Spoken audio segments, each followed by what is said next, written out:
Good morning my dear students. इस set का आज का जो सेट हम लोग सॉल्व करने जा रहे हैं उसका पहला क्वेश्चन एंटोनिम है। ध्यान दीजिएगा, टू स्पर्न दिया गया है।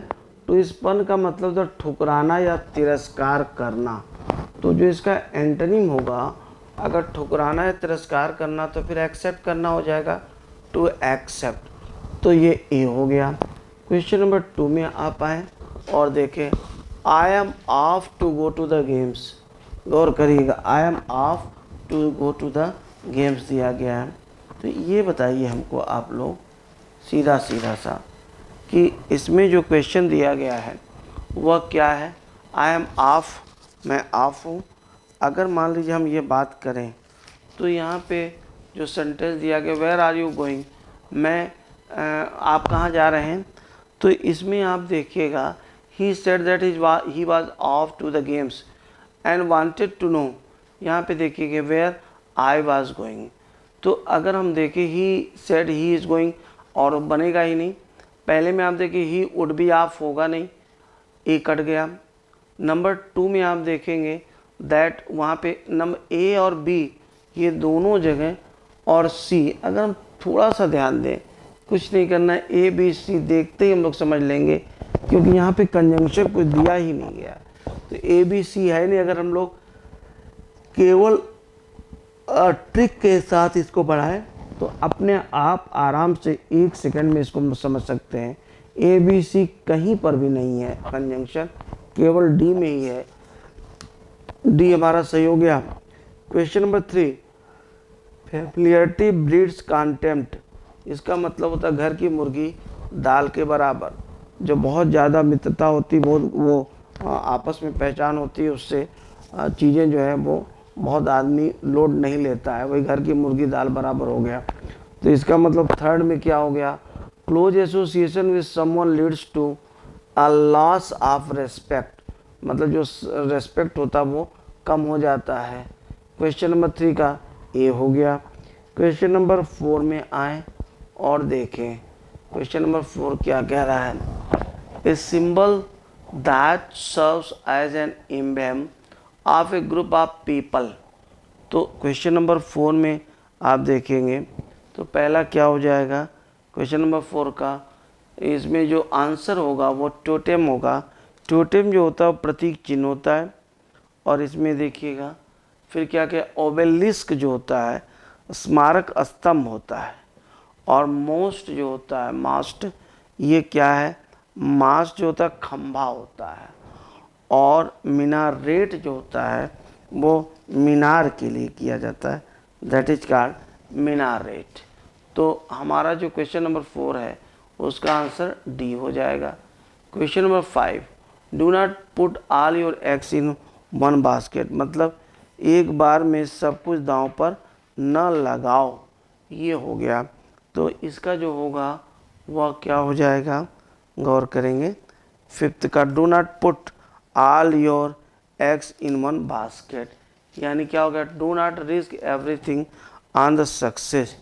क्वेश्चन नंबर 6, अब आप देखेंगे 7 में देखेंगे क्या कह रहा है, टू कंसीव, है ना। 6 में टू कंसीव का मतलब होता है अनुमान लगाना।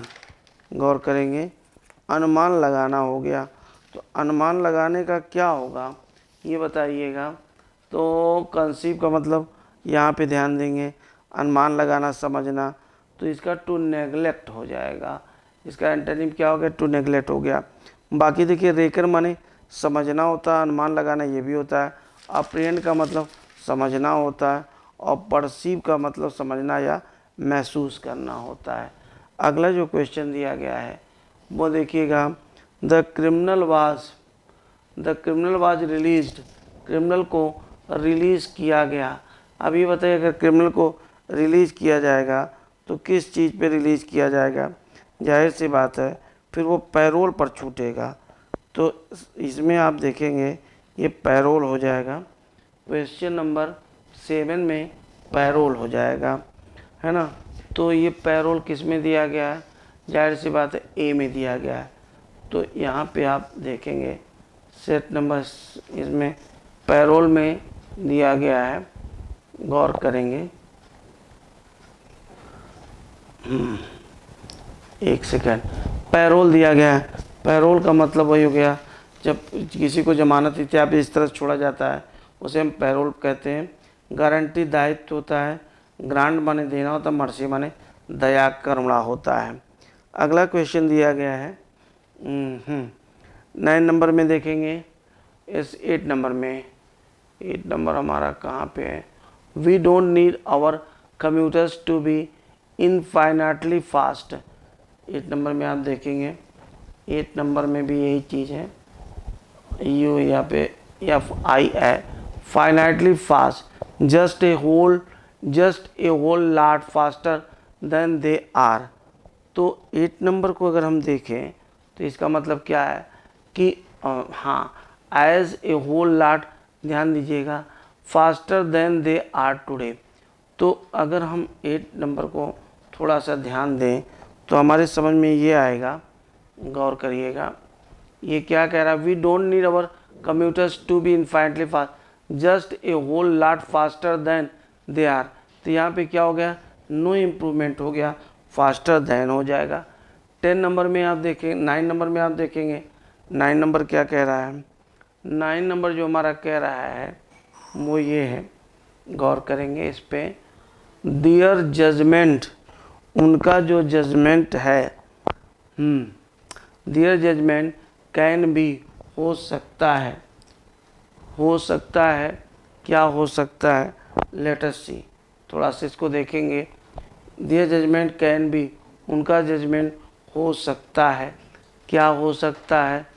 तो पहले आप देखेंगे easily swayed by false propaganda.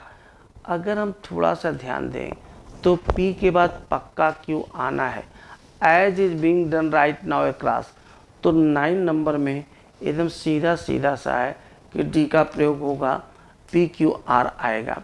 Question number 10 को देखिएगा। स्पेलिंग, करेक्ट स्पेलिंग आपको करना है और वह क्लोजेट, ध्यान दीजिएगा, क्लोजेटेड CLOSETED, किसी कार्य में मग्न स्थिति जो होती है क्लोजेटेड होती है, that is D। Select synonym, synonym आपको सेलेक्ट करना है। ट्राइस्ट, ध्यान रखिएगा ये बनेगा इसका, क्यों? रेंडिजिवस जो होता है इसका मतलब होता है कि पूर्व निश्चित समय होता है स्थान पर, निश्चित समय निश्चित स्थान पर जो मिलने की चीज़ होती है उसे हम रेंडिजिवस कहते हैं। ट्राइस्ट भी वही शब्द होता है। रिफ्ट का मतलब दरार होता है। डिस्पर्सल, बिखराव होता है। स्प्लिट, इसका मतलब भी चीरा या बांटना होता है। 12 नंबर में आए और देखेंगे ये क्या कह रहा है। क्वेश्चन नंबर 12, ध्यान दीजिएगा। एक्टिव और पैसिव एक सेकंड में हम लोग करेंगे। I read the story in 1 night, एक नाइट में मैं पढ़ लेता हूँ या पढ़ लिया, कोई भी चीज़ में दी गई होगी तो पढ़ लेता हूँ नहीं दिया गया क्योंकि ये सेकंड फॉर्म यहाँ से पता चल रहा है। तो ये क्या हो गया? The story was read by me in 1 night. अच्छा, यहाँ पे एक प्रश्न उठ सकता है कि साहब अगर प्रेजेंट इंडेफिनिट हम माने तो प्रेजेंट इंडेफिनिट भी मान सकते हैं इसको, ऐसी भी बात नहीं है। इसीलिए प्रेजेंट कंटीन्यूअस का इसमें कहीं सहायक क्रिया और थर्ड फॉर्म नहीं दी गई है, तो कन्फ्यूजन कभी होगा नहीं, स्पष्ट रहेगा। जो भी आंसर होगा वो एक ही दिया जाएगा। 13 को देखिएगा। 13 में हम लोग देखें और 13 ये हमारे सामने है। The teacher did not ask any question to Rinki, इसकी जरूरत नहीं है। The teacher did not ask Rinki any question, यहाँ पे सही होगा। पहले हम इनडायरेक्ट ऑब्जेक्ट को पहले लगाएंगे, ठीक है, आस्क के साथ, फिर इसके बाद पहले ऑब्जेक्ट आएगा, फिर जो डायरेक्ट ऑब्जेक्ट है एनी क्वेश्चन या एनी क्वेश्चंस वो आएगा। तो इसमें जो बेहतर पार्ट है वह सी है। Select the word with correct spelling, correct spelling वाले वर्ड को सेलेक्ट करना है। और ये यूज़फुल, इसका एडवर्ब है यूज़फुल्ली, ये ध्यान देंगे, यूज़फुल्ली उपयोगी ढंग से, ये सही होगा। 15 को देखेंगे। Being occupied with work father had no time to see us, इसमें कोई एरर नहीं है, यह आंसर हम लोगों का सही, मतलब सेंटेंस सही है। क्वेश्चन नंबर 16, ध्यान दीजिएगा। क्वेश्चन नंबर 16 क्या बोलता है?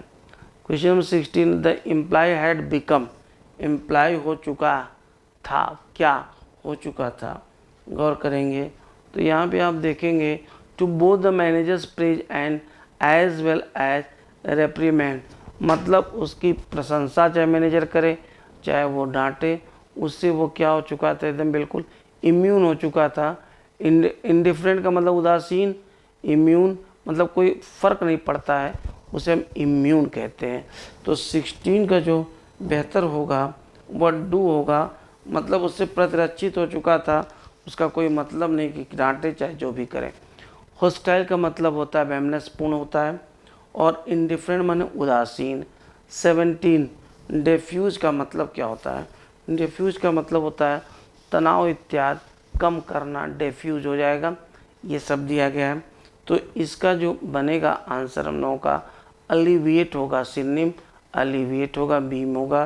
क्वेश्चन नंबर 18 को आप देखें जरा। आल्दो नो कन्विंसिंग, हालांकि कन्विंसिंग नहीं क्या है, गौर करेंगे इसमें देखा जाए तो यहाँ पे हम लोगों के पास क्या है, पहले हम लोग देखें कन्विंसिंग के साथ लगेगा क्या, तो कन्विंसिंग एक एडजेक्टिव है, अगर एडजेक्टिव है तो इसके साथ नाउन लगेगा, और नाउन कहाँ पे दिया गया है, वो पी में दिया गया है।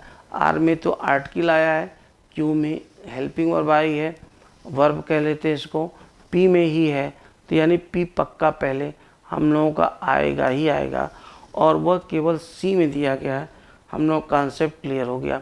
19 में आएगा visitors to the zoo are amused by the monkeys play in the cages, ये खूब आया हुआ है। क्वेश्चन नंबर 19 को देखेंगे तो मंकीज प्ले इन द केजेस दिया गया है, मंकी के जो केजेस में प्ले है, तो मंकीज प्ले अगर हम बात करते हैं, monkeys visitors to the zoo are amused, वो अम्यूज्ड हैं, बाई का प्रयोग दिया गया है, द मंकीज प्ले, है ना। तो यहाँ पे जो बनेगा 19 नंबर में मंकीज के साथ एपोस्ट्रॉफी इसका आप प्रयोग कर दें, मंकीज प्ले कर लें, तो मंकीज प्ले में आप इसको ज़रा सा देखेंगे कि बंदरों के खेल से ये बन जाएगा। 20 में आएगा to leave a place suddenly or secretly, मतलब सडनली अचानक छोड़ देना, या सेक्रेटली बहुत गुप्त रूप से छोड़ना, उसके लिए हम किसका प्रयोग करते हैं, दैट इज़ डिकैम। डिकैम माने चंपत हो जाना, भाग खड़ा होना। बाकी शब्दों का देखिएगा, स्केयर्स का मतलब मुश्किल से होता है, ये स्केयर्स हो जाएगा, स्केयर्स का मतलब कम होता है। लॉइटर का मतलब आवारा फिरना भी होता है, और लीगर ये दिया गया आपका, तो इसमें जो शब्द बनेगा वो हम लोगों का क्या है, दैट इज डिकैम। अब आप क्वेश्चन नंबर 21 में आए और देखिए क्या कह रहा है, select the most appropriate option. Most appropriate option आपको सेट करना है 21 का। यहाँ पे सरसरी का भाव आ रहा है, तो चूंकि सरसरी का भाव आ रहा है तो यहाँ पे आप ये देखेंगे, हाँ सरसरी का भाव जो आ रहा है वो कर्सरी हो जाएगा, सरसरी का मतलब कर्सरी। 22 को देखिएगा, 20 डिफेमेशन का भाव आ रहा है, मतलब किसी को बदनाम करने का भाव है, दैट विल बी डिफेमेशन हो गया। 23 में आप ध्यान देंगे टू मेक, यार ये देख लीजिएगा 23 में सच प्रोक्लेमेशंस आर ईजली, ये जो प्रोक्लेमेशंस होते हैं वो ईजली, 23 को देखिएगा, सच प्रोक्लेमेशंस आर ईजली, ऐसे जो प्रोक्लेमेशंस होते हैं 23 में देखिएगा वो बहुत आसानी के साथ from the high secure and insulated bench of the Supreme court. जरा सा अगर हम गौर करें तो क्या हो जाएगा, एक एक क्वेश्चन को हम लोग शुरू से देखते हैं।